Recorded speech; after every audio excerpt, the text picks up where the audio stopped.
You are listening to the Horse Radio Network, part of the Equine Network family. What a beautiful day for horses in the morning. You are listening to the #1 horse podcast in the world. Here is your entertaining look at the horse world and the people in it.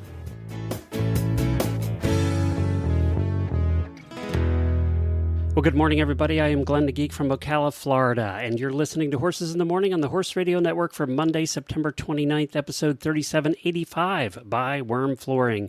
Good morning, Horse World.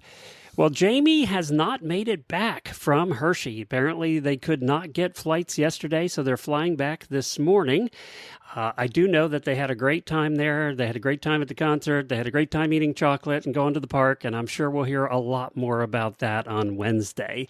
So today, it's just me, but I have a couple of guests. Cheryl Eriksen, author of Greyhound, the remarkable story of the legendary racehorse who inspired a nation, tells us about this amazing standardbred trotting horse who became quite the sensation.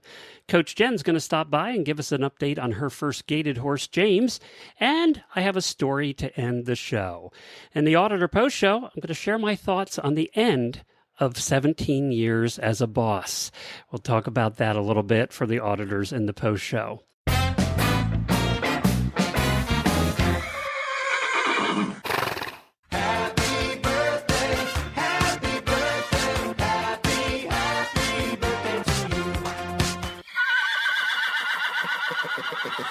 The auditor birthdays for today are Alexandra Sandiford, Casey Berger, Christy Collins, and we have two friends of the show that have birthdays also.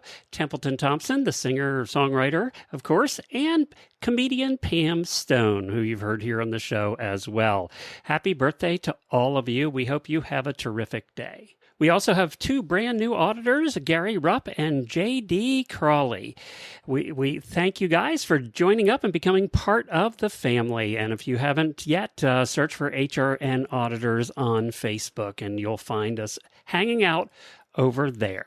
I did want to mention to all the auditors that I'm going to be posting probably tomorrow morning, Tuesday morning, about the focus group. It's time to switch the focus group out. We have a group of volunteers that volunteer for 6 months, and they basically have their own Facebook page, and they comment on every episode and talk about our guests and our content. They really do help Jamie and I out. They help us understand what's working and what's not working for you guys, and we've had a terrific group the last 6 months, and we thank them for their service, but we'll be looking for a new group. It's a lot of work having to comment on a daily show, and we understand that, so we only ask people to do it for a 6-month period of time. And we'll be looking for our next batch of volunteers. I saw 3 or 4 of you already chiped in, and we're looking for about a dozen people who are willing to just join the Facebook group and comment on the episodes they listen to and give us their honest feedback, and that helps us dictate the focus and the path going forward of the show. So we really do appreciate you guys doing that. WormFlooring.com now does your trailer roof. Leaky roofs are a very common problem in horse trailers and RVs. I know our RV had a leak I had to fix. WERM Flooring's revolutionary silicone-based coating creates a barrier against heat and wet. It seals your roof to stop leaks before they start. And it reflects back nearly 90% of those nasty UV rays, keeping your trailer or barn up to 60 degrees cooler on a blistering day. So ditch the duct tape and the buckets. Invest in a long-term peace of mind with Seal and Chill. It's applied by pros for a flawless finish, and it's only $7.50 per square foot. That's a steal for a cooler, drier, happier trailer or RV, which means happier horses and happier people. Head on over to WERM Flooring, that's WERM Flooring.com, to find a dealer near you. Well, let's get to our first guest. We have author Cheryl Eriksen coming on to talk about her book, Greyhound, the remarkable story of the legendary racehorse who inspired a nation. Well, Cheryl, thanks so much for joining me today. Appreciate it. Yeah, thank you, Glenn. It's great to be here.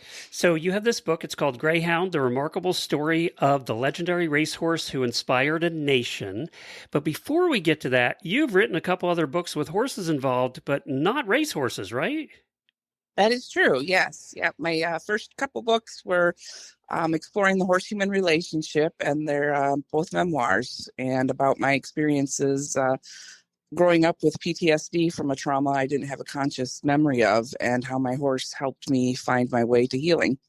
How do you go from that to a standardbred racehorse? Okay, so my books have always been about the horse-human relationship, and Greyhound is a horse I was always interested in. He's got a tremendous story, and when I started researching and digging into his story, I realized that much of what was so legendary about him was the way that he connected with the people in his life and in the world at the time.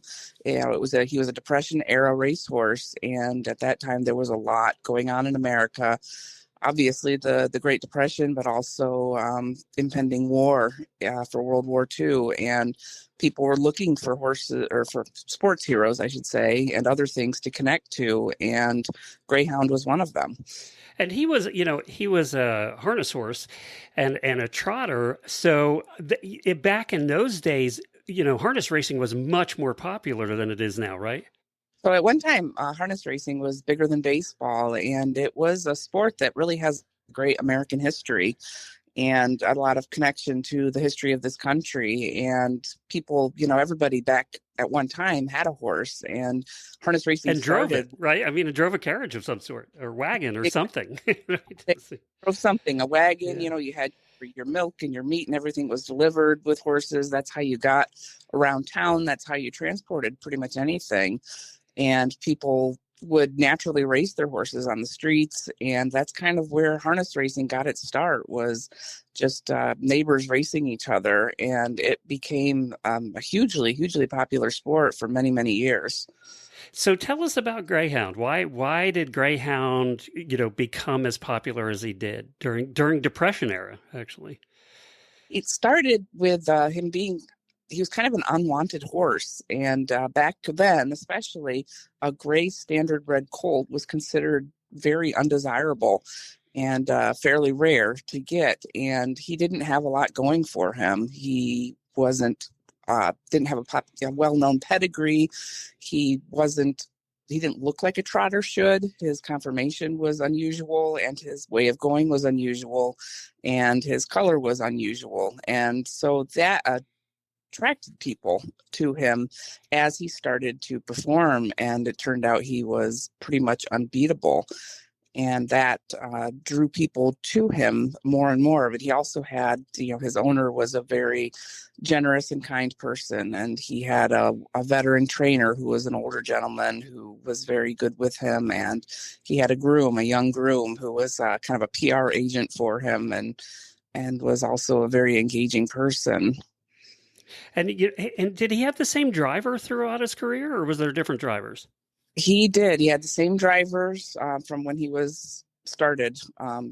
His name was Sepp Palin, and he had been in the sport for about 30 years at that point. And excuse me, he was kind of a guy who had kind of a gruff exterior, but was really a very gentle and kind-hearted person. And it was his technique with Greyhound that I believe made the difference for this horse.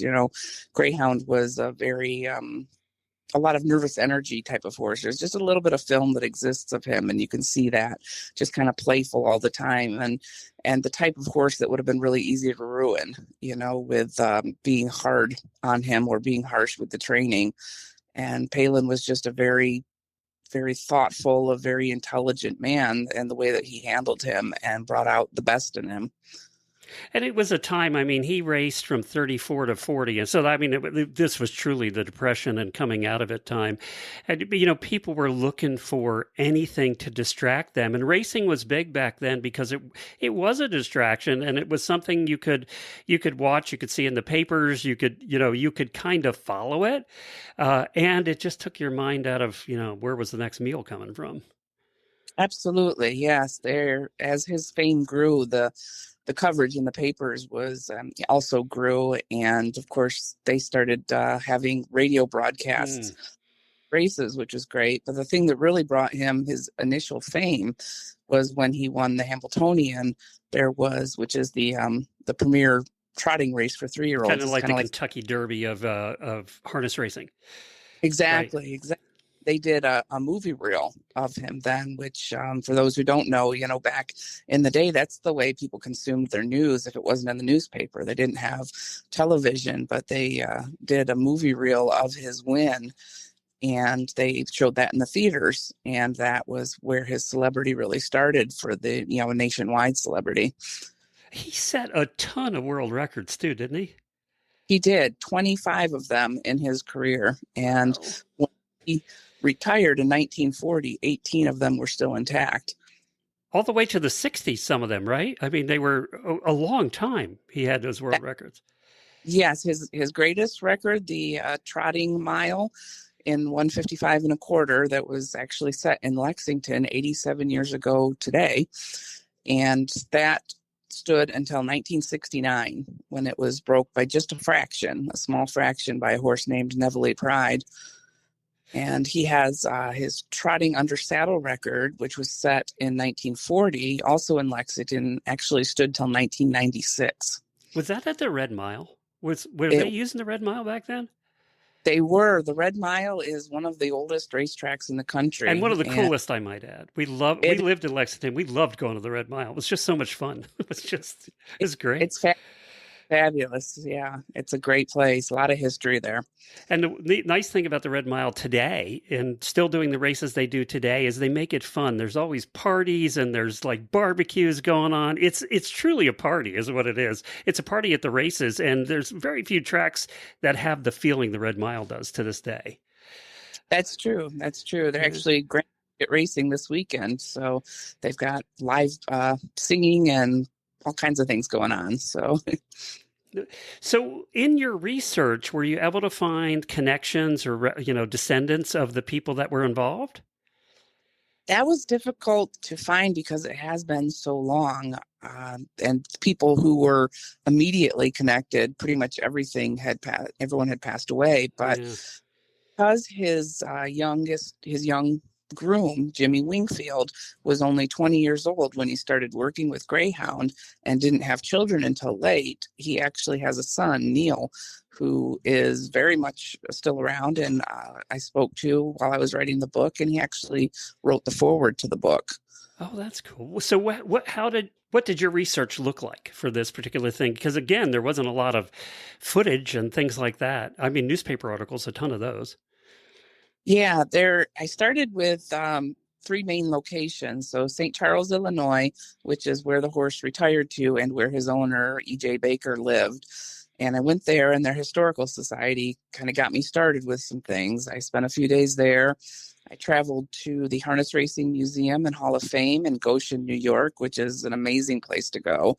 And a lot of history there, but they have an amazingly huge Greyhound collection. And I spent 8 or 9 days there just pouring through everything that they had. A lot of the pictures that are in the book came from there. And then I made 4 separate visits to the United States Trotting Association archives, where they've got all of the old harness racing publications are there. And I went through them all. They're not digitized, so it was all by hand going through all these old publications, which was actually really fun, but time consuming. And so that was a lot of what got me started. And then the newspapers, which a lot of them can be found online on newspapers.com. And I spent hours and hours and hours going through old newspapers. It's so much easier than going to the newspaper and having to sit through the microfiche, right? I mean, it's like, I was very grateful that I didn't have to do that. All the days of that microfiche reader the big screen thing that you've had to wind through. Yes. And anybody under 50 has no idea what I was just said or talking about. Exactly. Yeah. What surprised you about doing this book? Excuse me. There was a few things. I don't want to give anything away, but there were a couple that were chronically misreported in Greyhound's story that I was able to uncover. And part of that was just the way that to do the research is you have to go back far enough. And what would happen is something might get reported, say, in 1936 that was not quite right. And the next person to research would only go back to that far. and then it would just be perpetuated forward. So there was a few surprises in the book for me and for the readers. Even those who really know Greyhound's story will be surprised by a few things. So that was really fun. It becomes like a treasure hunt to see what I can uncover and discover about this horse. I think the timing's good for this too, because I venture there's a lot of people that have no idea who a Greyhound was, and partly because it is standardbred racing, right? And it just doesn't have the popularity that flat racing does. But didn't I read the Greyhound also did some flat racing? No, he never did any running racing, but he did do an under saddle record at a trot. Okay. They kind of did that promotion stuff back then, didn't they? Yeah, he did a lot. He did exhibitions and things to draw people to the tracks too. Even in retirement, he traveled all over the country and out to California twice, and had like 20,000 people come to see him, just to see him, to watch him walk around or sometimes trot around. They even had his birthday party celebrations at Sportsman's Park, which was near Chicago. It is no longer there, but he would travel there and people would celebrate his birthday every year. Did I read correctly that the Colonel Baker, even had his stall air conditioned after retirement? It's true. He did. As he got older, Greyhound had trouble with the heat, but his stall was magnificent. It was, I believe, 21 feet by 20. And it was just oak paneled, varnished oak paneled, but air conditioned, had a huge picture window that he could look out, and a lounge viewing area for his guests that had, seating and pictures, and his trophies were on display. And there was a big guest book. It was really quite the elaborate display. And he had hundreds and thousands of people from all over came to see him, from all 50 states and 27 different countries came to visit him. Wow. At that location. And that stall was saved and has been preserved and recreated at the Harness Racing Museum and Hall of Fame in Goshen. So you can still see it, which is really cool. I can't wait. This comes out tomorrow, right? It's the 30th? Yep, the official release is tomorrow. And where do you recommend people go to buy it? I would say you can get it directly from the publisher, which is Trafalgar Square. Also, I believe Borton Equine Books online is offering a good deal on it right now. And otherwise, anywhere books are sold, any bookstore, if you go ask for it or go look for it, they can get it for you. And yeah. Well, I hope you get the call by the movie company to make a movie out of this, because I think it's one that should be made. I believe it. Yeah, I'm very hopeful that a movie will be part of this story for Greyhound. He deserves it. His story is it's for everybody. It's not just for harness racing people, and it's not just even for horse people, but anyone who loves an underdog story. It's kind of Seabiscuit-like, right? I mean, it's kind of got that same vibe going for it. His story, because they're the same era, is very Seabiscuit-like. It's a very similar type of story, and but yeah, same type. They were actually contemporaries, so in the same era, and it was actually it was fun. He was voted Horse of the Year. Greyhound was from a member of the Jockey Club, voted for Greyhound as Horse of the Year the same year that Seabiscuit and War Admiral were up. It was very unusual because thoroughbreds and standardbreds, it was a thoroughbred award. And for a standardbred to receive a vote had never been done before. So I didn't know that. That's very cool. Well, I'll put links in the show notes to where you can find the book. By the time you're listening to this, it'll be out. You can go ahead and buy. I can't wait to read it. I know I'm going to get one for Jamie too. I think she'll find this absolutely fascinating. We love these stories, especially of that era of racing. One other question. Now, match racing was really big back then. That's where they used to race one-on-one, and it was a big publicity event mostly. Did they ever do match racing in harness racing? They did, but he never did. He never actually did a match race. I think he always at least had two other horses in the race with him. But what they did a lot then was time trials. So it would be just the horse, the trotter or the competing, and then there would be a prompter that could run or do whatever it needed to, never ahead of the horse, but always next to or besides. So he had several of his 2-minute track records were Time yes. makes sense now, because I read he had 82 heats but only 37 races, and I was going, what does that mean? That's what it means, right? The time trials. Yeah, but also 80. Yep. So he had they were multi-heat races. So he might do 2 or 3 racing miles in one contest. So that would be where that came from. But some of them also they would have counted his time trials, which if he doesn't make the time that he was going for, it would be considered a loss. Oh, wow. Okay. Yeah. Interesting how different things were back then too. Yeah. This is great. This is a cool story, and I hope that everybody goes out and get the book. It's Cheryl Eriksen and Greyhound, the remarkable story of the legendary racehorse who inspired a nation. I'll put the links in the show notes. Thanks, Cheryl. Perfect. Thank you, Glenn. And we'll have you back when they're making a movie, okay? Wonderful. I love that. Want to reach a passionate, engaged audience of horse lovers? The Horse Radio Network, with thousands of listeners worldwide, offers unique sponsorship opportunities to connect your brand with horse owners, riders, and enthusiasts. Over 90% of our listeners have bought a product from a HRN ad in the past year. Partner with HRN and take your brand to the next level. Visit www.horseradionetwork.com/advertise today. Well, as I said, Coach Jenn is joining us today because she was available this morning. Thank you. I'm glad that I'm your first choice. And she could join on last minute. But we haven't had you on lately to talk about how James is doing. Now, for new listeners, James, how long have you had James? Got him in December. So 8 months, maybe 9 months. And he was 3 when you got him, right? 3.5, somewhere in there. Yes.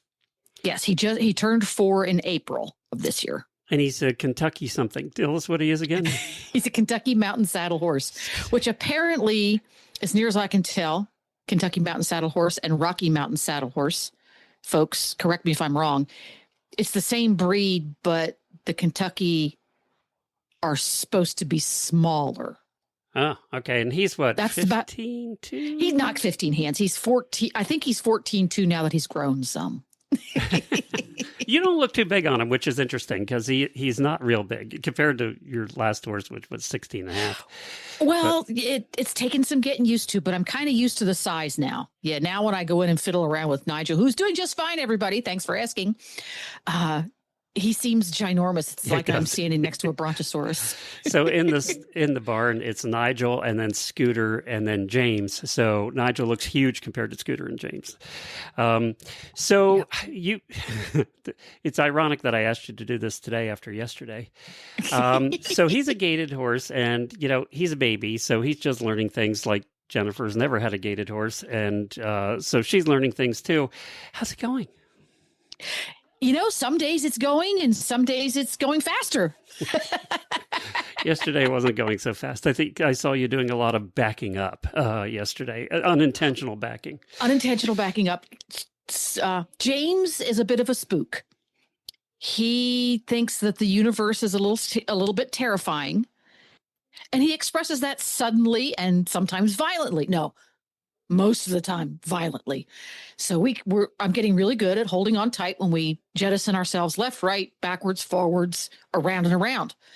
And yesterday was one of those days that there was a lot of jettisoning. I know yesterday you were getting more concerned that he wouldn't outgrow this. I mean, Scooter never really. Scooter was this way at the beginning, and then in the middle he got better, and now he's really freaky about stuff again. Scooter doesn't jettison though. Scooter gets his head up, puts his tail up, and says, "I'm about to leap in the air," and then occasionally bolts like crazy. So that was the problem. Yeah, versus James, who is very much like, I'm cool. Hit the light speed button. I'm not cool. Now, I don't know. I thought he would be overcoming some of this by now. Oh, he has. Think about it. When we got him in December, if you walked into the barn and walked fast past him. Yeah, that's true. He would spook. If I Yeah. walked into his stall and I waved my arm, he would spook. Does make you If wonder. he saw a squirrel in the field, he would lose his marbles. Yeah. I mean, He had so little life experience. He just didn't get it. yeah, his was a lack of life experience, whereas the Hackneys we've had before is because of the way they grew up. They intentionally Yeah. make him spooky Yeah. because James went from living in his family herd, mama and the other mamas in the field, to in Kentucky, and he got put in a trailer with his little brother and brought to Florida, where he lived alone with his little brother Yeah. without any other horses anywhere around for the past year and a half or so. So he didn't have a lot of life experiences. It was a pretty, He I'm was going to use never the word really sterile, weaned. but not in a bad way. He wasn't weaned from the Environment. family. So, Yeah. And there wasn't a lot going on there. So he just didn't get to experience things. And he also didn't have other horses that were older to teach him what to be scared of and what not to be scared of, right? Because they learn from each other. And he didn't have any of that. So he has gotten a lot better. I just have to remember to take it in small steps. And I have to remember that I have to keep his little brain busy.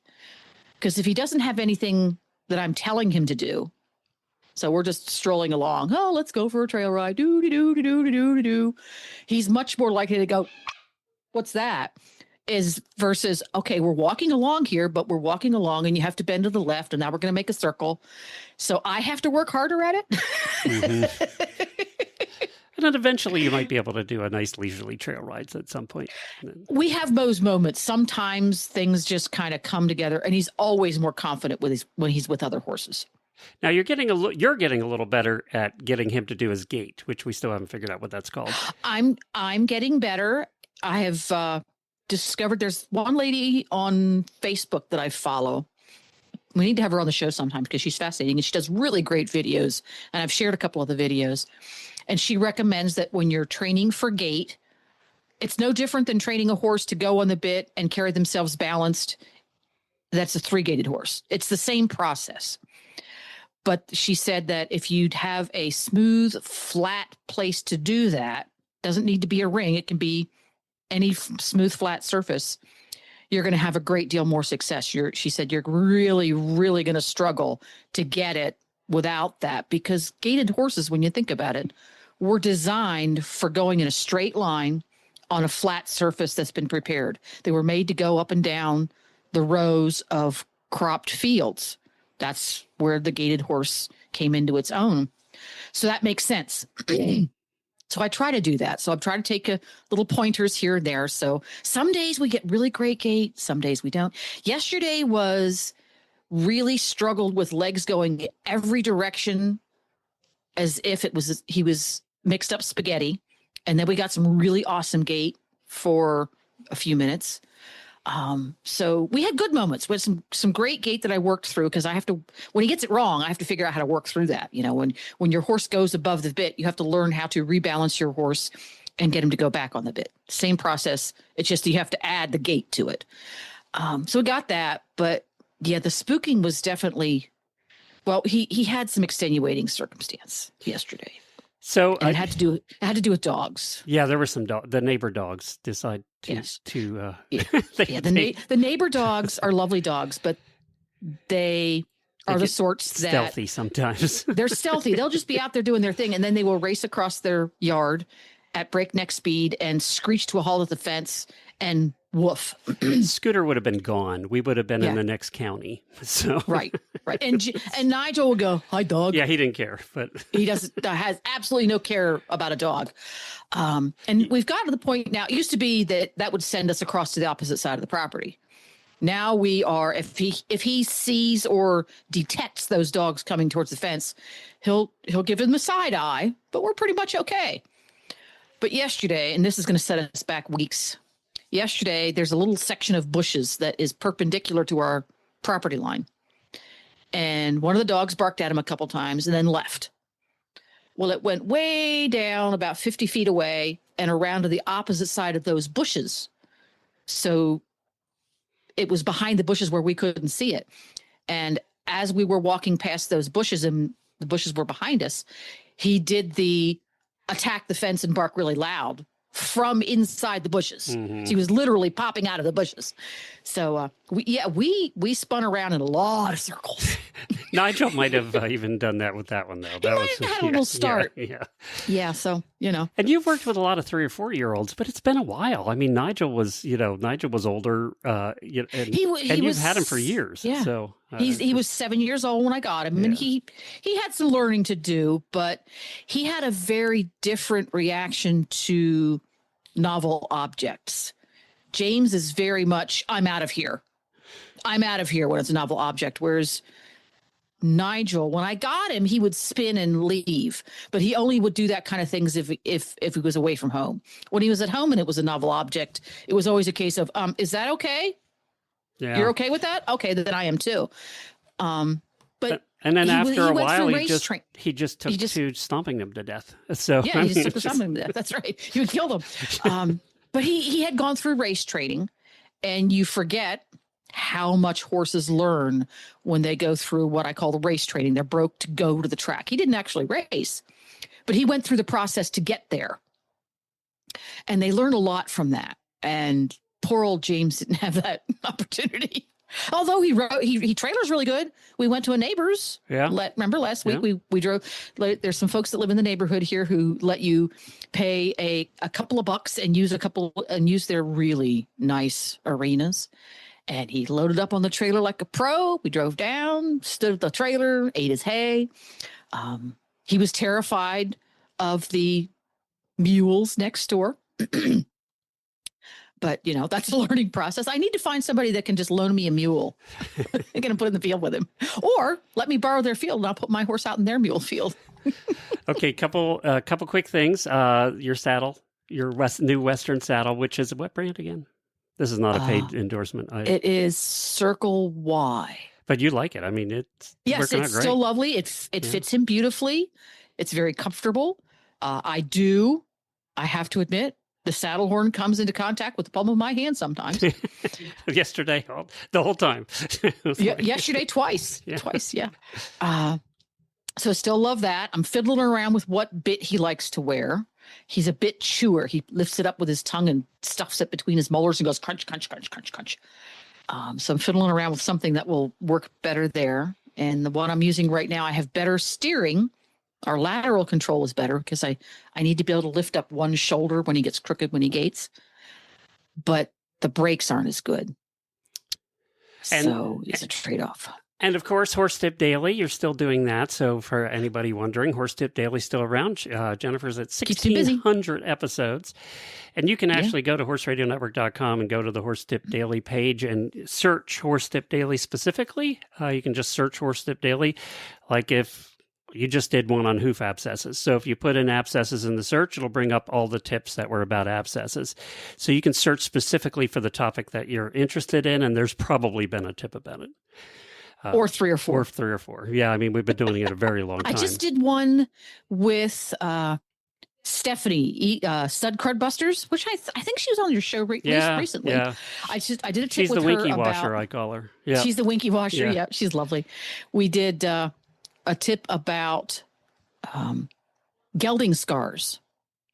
Oh, yeah. Okay. If you don't know what gelding scars are, you need to tune into Horse Tip Daily. I will probably post that one this week sometime. Okay. So if you haven't subscribed already, go to your player, subscribe to Horse Tip Daily. There you go. Thank you, Jennifer. You're welcome. In 2018, for the Stable Scoop Show, I did a series of stories that I called The Rest of the Scoop, kind of like Paul Harvey's The Rest of the Story. And they were written by professional writers, and it was kind of cool because you got to hear the story and really didn't know until the end what the rest of the scoop was. So I'm going to share those with you today because I know most of you have not heard these. Maybe over the next couple of months, I'll share them as well. This one was written by Gail Stewart and was called He Wasn't Done Yet. Today, Gail Stewart, author of 100 Horses in History, writes the story of a comeback after a bit of a tragedy. And it is from a more recent history. As I was working on it, I kind of recalled the event. I had just graduated high school at the time. And Gail Stewart's second edition of 100 Horses in History is out now. She added the last 2 Triple Crown winners, American Pharoah and Justify. You can find them at Barnes & Noble or Amazon and make a great gift for any horse lover. Search search for 100 Horses in History. We are also super excited to welcome a brand new title sponsor to Stable Scoop, Springtime Supplements. Springtime Supplements has been dedicated to improving the lives of horses with the Springtime brand of supplements, and they've been doing it since 1979. I asked the HRN auditors about using Springtime, and I got comments like this. Yep, I've used their spirulina for my COPD mare and dog joint products. Their customer service was good, shipping always on time. And another one said, I use their Daily Calm for my mare. And another auditor said, I use their dog supplement and it seems to work really well. Springtime offers supplements for joint health, immune support, calming, hoof and coat, insect control, and much, much more. Before I tell you about one of their really interesting products, Ahi Flower Oil, I wanted to mention they have a special just for listeners of the Stable Scoop Show. If you receive an automatic 15% off and free shipping just for mentioning the show, be sure you go to springtimeinc.com/stablescoop, call one of their knowledgeable reps, and be sure to mention the discount code StableScoop. Have you heard of Ahi Flower Oil? We all know about the importance of essential fatty acids for horses. We talked about that a lot on the shows. But recently a plant was discovered to provide completely balanced omega-3, 6, and 9. They call it Ahi flour. Until now, you had a few options. You could use fish oil, but let's face it, horses are herbivores. They don't tend to eat fish. There's also flax, but Ahi flour has been shown in clinical studies to provide better omega-3, 6, and 9 absorption and balance in horses. It's proven to be better than flax or fish. This is the type of expertise you get from Springtime, who are always at the forefront of the latest research. And don't forget, Springtime also has a full line of canine supplements to keep your dogs at peak wellness, too. That website again is springtimeinc.com/stablescoop. And now, the rest of the scoop, written by Gail Stewart and titled, He Wasn't Done Yet. On a sunny summer Tuesday morning in London, July 20th, 1982, the Blues and Royals Regiment of the Queen's Household Cavalry left Wellington Barracks in Knightsbridge. It was a typical day in London. City streets teemed with tourists taking in the sights, Londoners rushing about, conducting business. Nothing seemed out of the ordinary as the 15 horses and their riders, parading in formation, were making the short journey to the Horse Guards Parade for the ceremonial changing of the guard, a British tradition since 1660. One of those horses was a 19-year-old 16-hand black gelding, handsome with a wide white blaze and 4 white stockings. He was born in Ireland, the strong-willed son of a draft mare and a thoroughbred stallion. He had a blue ribbon winning career as a show jumper, a handy fox hunter, and a point-to-point racehorse. But he wasn't done yet. He joined the Household Cavalry in 1967. Yet nothing in his past could have prepared him for what would happen that morning. Spectators crowded into Hyde Park to see the procession that is part of the pomp and pageantry that is London. Soldiers in blue tunics and red-plumed helmets, black horses brilliantly groomed, tacks sparkling in the sunshine. The mounted regiment follows the same route every time from the stables to the parade grounds. Then, at 10:44 a.m., the unbelievable, the unthinkable happened. Someone, somewhere, close enough to see the Queen's horses, and far enough away to be out of danger, pressed a button and detonated a bomb. A nail bomb, placed in a blue car parked on South Carriage Drive, where the regiment passed. The bomb was lethal and deadly and scattered shrapnel in all directions. In a few seconds, horses and soldiers lay wounded, dying, and dead alongside Hyde Park. Windows and shops and offices shattered in nearby Knightsbridge. Black smoke billowed from the street, ambulance sirens wailed, police sirens screamed, ports, railroads, and airports were closed. Lieutenant Colonel Andrew Parker Bowles, commander of the Blues and Royals, heard the blast and rushed to the scene, horrified by the carnage. In the mayhem, the injured gelding caught his eye. Shrapnel wounds covered his body, his left eye was badly injured, and his partially severed jugular vein was spewing blood. Parker Bowles ordered a guardsman to remove his shirt and tie a tourniquet around the horse's neck, desperate to stop the bleeding. Looking around, the commander saw what he feared most.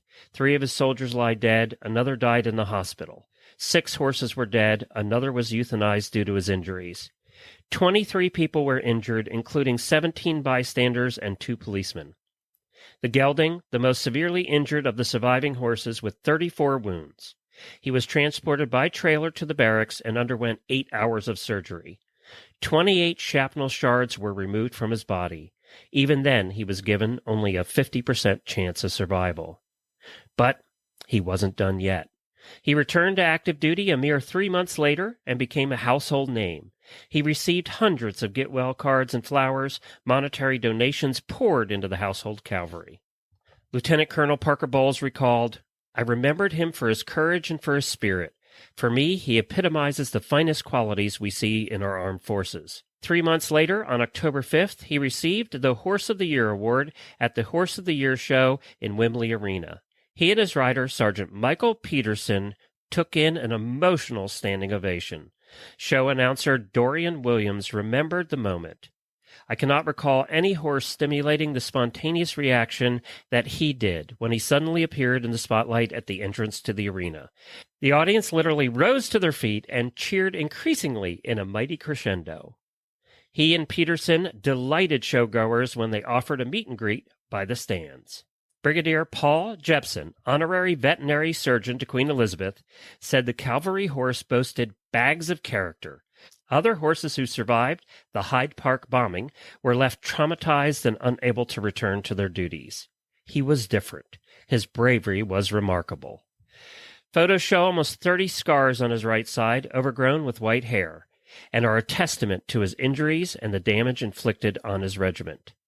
In 2 years' time, the beloved gelding retired, as a celebrity, from the Household Cavalry Mounted Regiment. But he wasn't done yet, as he had one more parade to do. His last public appearance was in June 1984 in the Queen's Birthday Parade. He left London at the age of 21 for the Horse Trust's Home for the Rest for Horses and 200 acres of green pastures in Buckinghamshire's Chiltern Hills. A life-size bronze statue representing him in a brisk walk and sculpted by Camelia LeMay was unveiled on October 16, 2013 at the Royal Veterinary College in Hertfordshire. "He was a symbol of resilience and recovery," Professor Stuart Reed said. "He really is an inspiration and will live long in the memory of those who knew him." He died at an elderly 30, hailed as a hero and a symbol of triumph over terrorism. Even after death, he wasn't done yet. As a variety of memorials honor him, an equine surgical wing at the Royal Veterinary College, a British Horse Society award given to people who make significant contributions to equine safety, induction into the British Horse Society's Equestrian Hall of Fame, and a banquet room at the Home of Rest for Horses. And his name honors a former officer in the Household Cavalry. His name was Sefton. And now you know the rest of the scoop.